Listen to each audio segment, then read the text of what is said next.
It's the Ferrari mom car. Man, my windshield's dirty. Somehow I overpack and underpack at the same time. I'll bring a wider range of accessories that I really don't need, but I could have more value if I brought backups of the crucial items. So first, let me talk about this job. This came from Production Hub.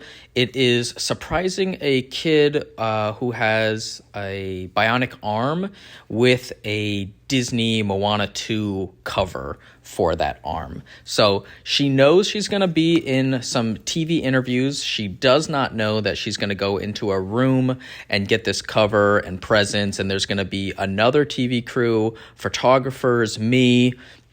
And right now we are in that side room. So they're doing a little podcast. She is in a different room. And I had to really think about how this was going to go, because this is one of those jobs where they say, this is what's happening. You figure out your best course of capturing it. You are the expert. So I was like, all right, I'll bring a light just in case. I will bring the DJI mics. I will bring a gimbal and A7S III. So I think I'll be able to cover it with that. Those are the arm covers that this company provides as well. And the problem here was, if this kid is in another room doing the TV interview, how am I going to get my mic on her when she comes in an organic fashion? So I talked to the producer right before I went in here, and I said, when she's finished with that TV interview, can you put this transmitter on her? Just make up an excuse. She said, yeah, no problem. So now that allows me I have my two transmitters right now, one on my strap, and then the other one the producer has. The valuable part here is I turned that transmitter on, and now I can hear the levels. I can hear the girl doing her TV interview. I can hear the producer saying, hey, can you just put this on? And she was so excited because she said, oh, DJI, I have a DJI drone. I love DJI. So I thought that was funny. But the real crucial element here is I can remote start recording on her transmitter. Just in case something goes wrong with my camera and the embedded audio file, I can just initiate her internal record on her transmitter. And that was something that I really didn't think was going to be a big feature for me. I didn't think these mics were going to be a big item for me. I thought, I'm purchasing the Sony UWPs, which have two transmitters, one receiver, right into the MI shoe, no cables, and I'm just going to use these from here on out. It turns out I'm using these DJI mics way more. So you can see her channel is recording right now. I can hear them getting ready to come in. She's excited about the DJI. And I'm just using this brand of mic way more, which, didn't see that coming. Partially it's because of the size of the transmitter. A lot of the subjects I'm using are not on-camera talent. They're not used to a production scope, so putting this little transmitter on them is working way easier. So you saw how packed this room is. There's me, there's a photographer to my right, there's a photographer to my left, there's that news camera guy, and we're all trying to nail our deliverables, which we heard photo was the priority, but you know how it goes sometimes. I should be directly in the middle, but I'm getting my shot, and that's good enough. And then product shots, and then we needed to move outside to get some hero shots. It was just go, go, go. And the odd thing here is that first TV crew left because they said, hey, our footage, our package is airing at 8, which is in about an hour and a half. So this new camera guy came in with a different host, and they started grabbing their footage because they said, our package is going on at 10. And this trolley, whatever, cart system, I really think is the best option if you are in this type of scenario, because if I was him and I had my production cart, my Adicam cart, it would be a nightmare. It would be so long to be breaking up or breaking down, setting up. It's just very inconvenient.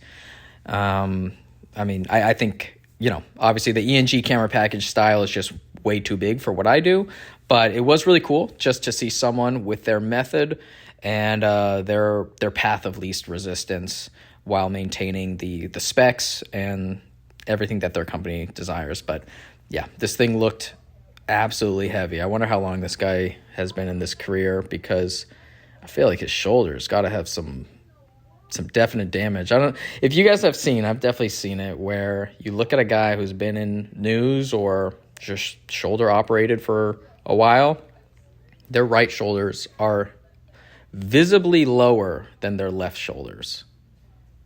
And that's probably a 25-pound camera package. So he's going to do his thing, and I'm going to get more interviews in this other room. Maybe we will switch just so we have a different shot. And then I'll go over here. I have 3 interviews that I need to capture in this room, and this is one of the smallest rooms I've ever been in, probably 6 feet by 4 feet.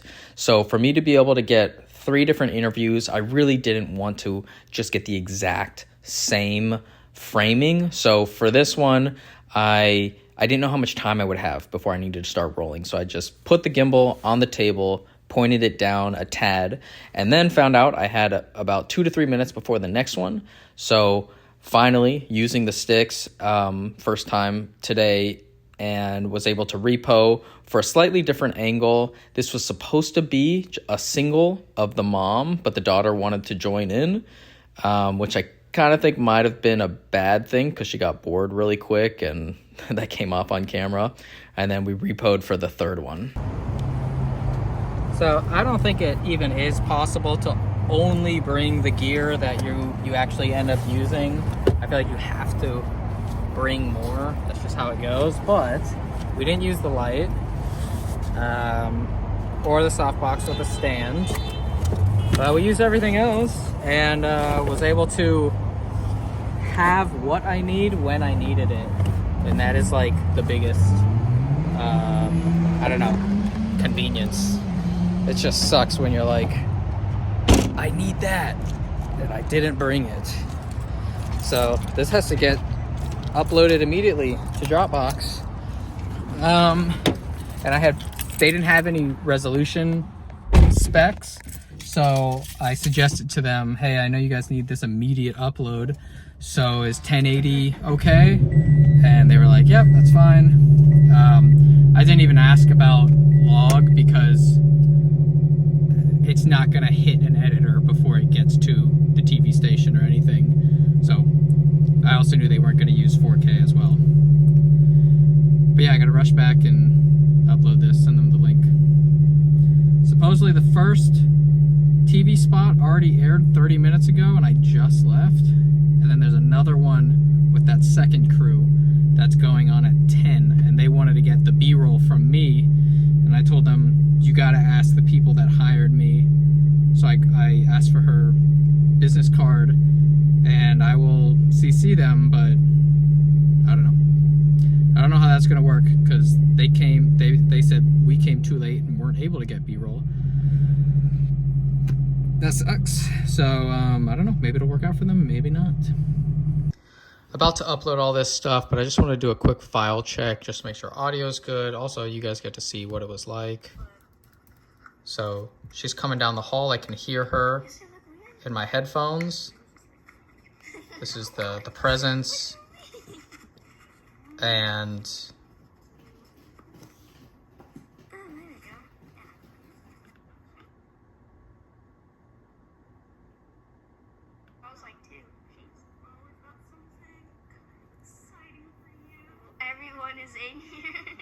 so perfectly clear audio. I would have had no time to put a mic on her as she goes to open these presents. It honestly would have been a huge disruption. So I'm glad I thought of that beforehand, because she just goes into everything. DJI mics are doing great. Getting really crowded with all the photographers. You know how it goes, like you push your lens in, and then they push their lens in, and then you're like, well, dude, I gotta get past that. I don't want to see your lens. And then everybody starts crowding the subject, and eventually you have to say, hey, can we all take a step back? That happens so much. I didn't cut in between these moments, so hopefully the editor can just take this one clip and be like, okay, that is this shot, and then just scrub through. I think that's better than having a million different clips. Autofocus doing well. Yeah, not bad. Okay, I gotta get this stuff up. Here's the outside shots. Switched it to 60 frames per second. A lot of photographers. So usually those flashes are annoying and I wouldn't want them, but in this type of like news package scenario, it is what it is. What else do we got here? Mom, got some pickup shots. This is a interview with the engineer. So, I mean, not winning any awards here with this. It's a white wall, white curtain, white product, white coat. It's about as flat as you can get using house lighting. And then just grab a shot of her packing it away. Focus looked off and I didn't know why. And then grabbing some hero shots of her. I took it off the gimbal and just handheld. 60 frames per second as well. As I pack up my FX6, hopefully for the last time, to ship to Sony so they could reseat the gasket, I wanted to talk about something that I do want to purchase. Now, in totality, gear-wise, I feel like I have everything that I need. Really, I would even like to slim down. So what do I need to purchase? What could actually help me do my job better? And that came in play tonight when I was uploading the footage. It was a faster internet connection. So I've already increased the speeds of offloading by updating my media from SD cards to CF Express Type A. I substituted spinning hard disk drives for SSDs. So that speed is fine. It's great. It's so much faster. I don't really need a faster laptop. That's not going to change anything. What I do need is a faster internet connection. That is actually applicable to me. New Sackler Flowtech, that could help a little bit, shave off a couple seconds here and there, but I could shave off hours by updating my speeds. So for those of you who are in this type of scenario, what speeds do you have? I probably have the minimum of whatever the basic plans are. What is ideal for those of you who have to offload hundreds of gigabytes at the end of a night?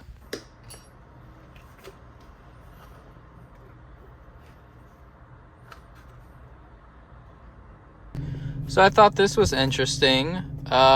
This is the sender information. Phototech Repair Service. Doesn't sound like Sony to me. A lot of people were saying that I am dealing with a third-party repair center, which is exactly what this looks like, but I'm talking to a Sony representative, which is exactly what it is. So, Paul, you made me have to send this back. I'm bummed. I just need you to reseat the gasket so I can get the camera back in time for me to shoot that week-long job in Charleston. I love it when you find a meter with a little bit of time left over on it. Ooh, a lot of time. My video on the working class of YouTube did way better than I thought. Normally, if it doesn't have a camera in the thumbnail or Sony FX6 in the title, it tends to not do well. So I was super happy to see that this message-based video that is all about the people who are documenting their actual work on YouTube rather than the people who create work for YouTube are excelling. There's a growing class. There are people who are interested in sharing their journey, and the comments were awesome. So many people found value in it, which I'm really glad, because a lot of times I make these videos and I don't know how it's going to be received, but I'm really glad that this one hit a chord with a lot of you guys. And for anyone interested how I shot this video, A7S III, DJI Mic 2. This is an Amaran 300C with a small rig, softbox, and grid on a Cranky Cameraman inspired Lowell Omni stand. Very lightweight. I'll be doing a documentary breakdown of all the new gear I've chosen for my documentary work. We're doing remote monitoring and control with the Sony Monitor and Control app. Using my phone, this one, for the Sidus link to control all this so that I can just sit here and I can control camera functions. I can control lighting instead of getting up, getting back, getting up, getting back. And then a stand with a grip head, and my newest light is a Amaran, I think, MT Pro, also running off Sidus. And that is how this video was shot.